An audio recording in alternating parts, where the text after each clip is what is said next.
sunanka da kuma garinku da sana'ar da kake yi, da kuma muna so a takaice kai mana bayani wanda irin taimako ne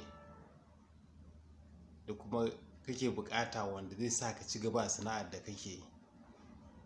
Sunana Williams Ayuba.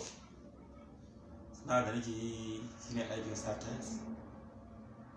To ƙalubalen da muke samu wurin aikin tiles shine na rashin kayan aiki da kuma samun aikin kanshi.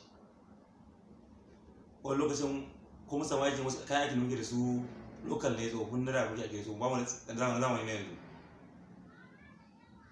Sannan kuma aiki shi ke kana mana bayan lokaci. To wannan shine ƙalubalen da muka samu game da aikin tiles. Ok, yanzu a takaice dai kana bukata a ce an san ku a gari da gurare da yawa da ake gine-gine wanda zai sa ku rika samun aiki. So kama a cikin kayan aikin kuma da kake, kamar me da me kuke bukata a cikin kayan aiki? Kamar injin yanka tiles kai shi da malam ɗin da ake buga tiles. Ok, amma yanzu kuna da su ai? Muna da su, amma local nake da su da ba mu na zamani ne. Ok, to haka ne. So yanzu kuma wace shawara za ka ba matasa wacce za ta taimaka musu su ma su nemi sana'a kamar da kake aikin sa tiles? Shawarar da zan ba matasa anan shine yanzu lokacin da manzo ya riga ya wuce, ya kamata a ce kowa ya yi zuciya shi faɗa.